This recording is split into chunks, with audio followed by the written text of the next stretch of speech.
Assalamualaikum dan selamat petang. Okey, hari ini kita akan bincang ataupun tengok macam mana cara nak menggunakan alat untuk ukur gula dalam darah. Alat ini ada banyak alat, dan alat yang kita nak tengok hari ini adalah Accu-Chek model jenis Instant S. Dan dia tulis ini adalah pilihan yang mampu dimiliki dan kejituannya terbukti. Okey, so kita akan tengok macam mana nak guna alat ini.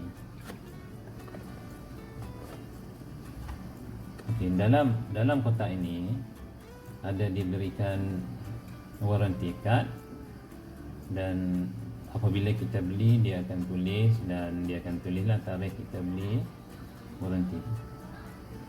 Okey, dan yang sama juga disertakan ialah satu kertas untuk kita faham terlebih dahulu apa berkenaan dengan gula dalam darah. Kita cek, kita kena tahu apa sebenarnya. So ini ialah nilai kandungan gula dalam darah yang boleh ada dalam badan kita. Yang warna purple ini, yang warna ungu, tengok daripada 0.56 sampai 3.8, ini adalah keadaan di mana badan kita mengalami hypoglycemia, ataupun bahasa mudahnya kita cakap gula yang sangat sedikit dalam darah, dan ini sebenarnya berbahaya kepada kita. Dan bagi nilai 4 sehinggalah 7, ini adalah nilai yang dalam target range, ataupun nilai yang sepatutnya kita ada dan sangat normal di antara 4 hingga 7. Jadi target kita ialah darah kita mempunyai kepekatan gula antara 4 sehinggalah 7 unit milimol per liter. Sekiranya kita mempunyai lebih daripada 7, iaitu 7.2 sampai 10, dia masih lagi dikonsider sebagai acceptable ataupun boleh diterima.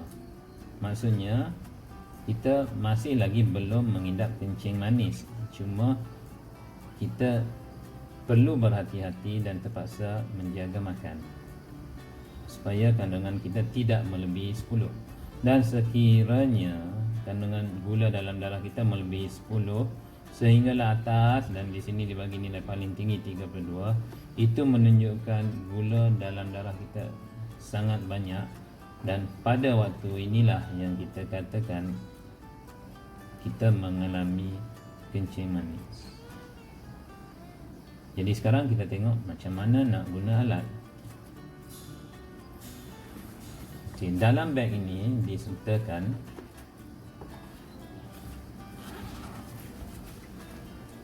satu meter Accu-Chek Instant.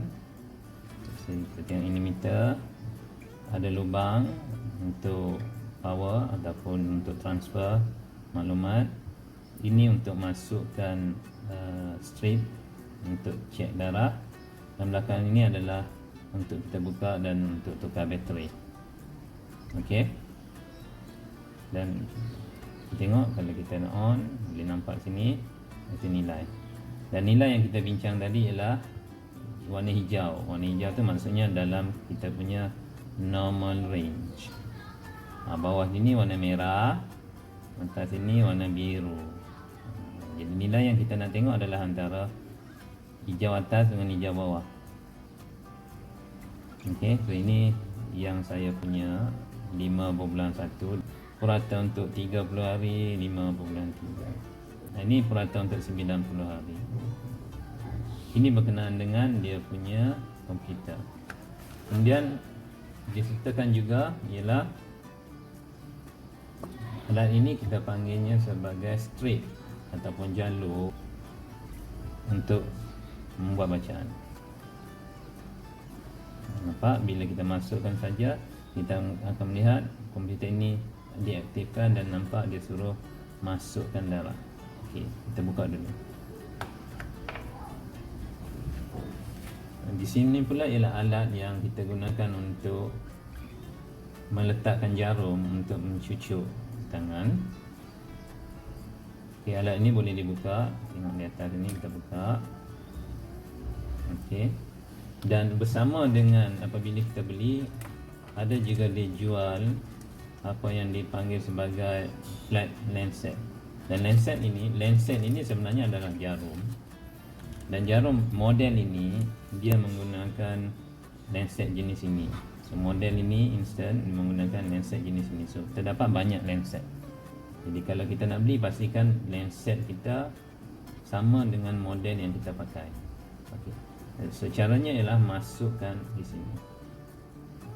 Bila kita dah masukkan, dia akan lekat dan kita boleh lihat dia lekat, tidak jatuh. Pusingkan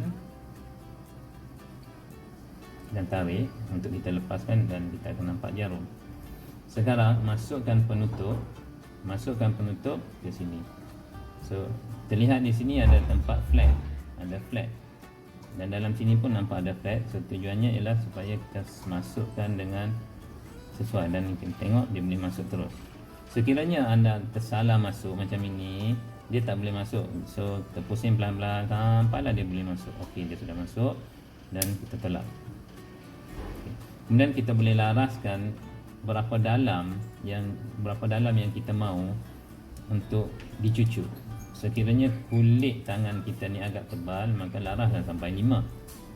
Tapi bagi orang biasa 2, 1, 1.5 dah memadai. So saya letakkan 2.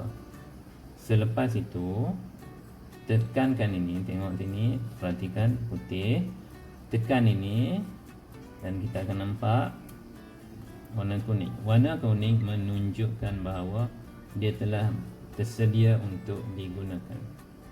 Sekarang kita akan mulakan proses. Okay, pertama sekali basuhkan tangan kita dengan bersih dengan air yang bersih. Walau bagaimanapun, jika kita ke farmasi akan mencadangkan kita untuk membeli alcohol pads. So ini alcohol pads. So dalam sini ada. So kita boleh buka dan gunakan. Tapi saya tidak menggunakan ini hari ini. So saya gunakan kaedah yang biasa saja, iaitu kita basuhkan tangan kita terlebih dahulu. So pilih jari. So macam mana nak pilih jari? Eloknya janganlah kita gunakan dua jari ini, sebab dua jari ini adalah jari yang selalu kita buat kerja. Okey. Dan elakkanlah guna yang ini sebab jari ini terlalu sensitif, kecil. So antara dua jari ini, terpilihlah jari yang sesuai. So saya pilih jari manis. So di jari manis ini, di mana kita nak cucuk? Seelok-eloknya janganlah kita cucuk di hujung sini atas, sebab ini adalah tempat yang sensitif kepada deria rasa. So kita cucukkanlah di tepi. So kita akan cucuk di sini. Sebelum kita cucuk, pastikan dulu kita aktifkan kita punya meter dengan memasukkan strip ke dalam. Dan strip ini ada tempat bacaan komputer, dan masukkan ke dalam, dan kita akan melihat dia telah diaktifkan dan dia menunjukkan titisan darah, maksudnya bersedia untuk dimasukkan darah. Okey, sekarang letakkan alat yang telah kita cucuk bersedia tadi, ada tanda kuning, letakkan dan kita tekan. Dan anda akan lihat akan keluar darah. Okey, tekan sedikit dan masukkan darah dari tepi, dan kita masukkan, dan kita akan lihat darah telah masuk dan bacaan telah dibuat. Jadi sekarang bacaan saya ialah 7.1. 7.1 ni masih dalam range yang boleh diterima. Cuma ini agak tinggi bagi saya sebab saya baru makan 1 jam hingga 2 jam yang lalu. Seleloknya untuk melihat bacaan yang betul, kita ambil bacaan sebelum kita makan. Okey, sekarang kita tengok macam mana kita nak membuang jarum ini tanpa kita menyentuh. Sebab kemungkinan kalau kita salah buang, kemungkinan kita akan mencucuk tangan kita dengan jarum yang ada di dalam sini. So caranya ialah pegang di sini dan menggunakan dua jari ini, maka kita tolak ke atas dan kita akan buka penutup. Jarum sini kita buang dalam bekas yang sesuai. Jarum tidak boleh dibuang dalam tong sampah biasa kerana dia mungkin membahayakan kanak-kanak dan pekerja kebersihan. Jadi ini sahajalah yang dapat saya bincangkan untuk hari ini. Jadi kita telah kenal pasti alat, pencucuk, meter, lancet. Dalam ni ada strip, warranty card dan panduan. Pihak kami tidak bertanggungjawab atas sebarang kecederaan yang berlaku atas kecuaian pihak anda sekiranya anda menggunakan alat ini. Apa yang dikongsikan di sini adalah apa yang boleh dilakukan ataupun yang senang dilakukan. Jika anda tidak pasti, sebaik-baiknya anda merujuk kepada pihak farmasi ataupun doktor ataupun pihak yang lebih bertanggungjawab. So, terima kasih kerana menonton.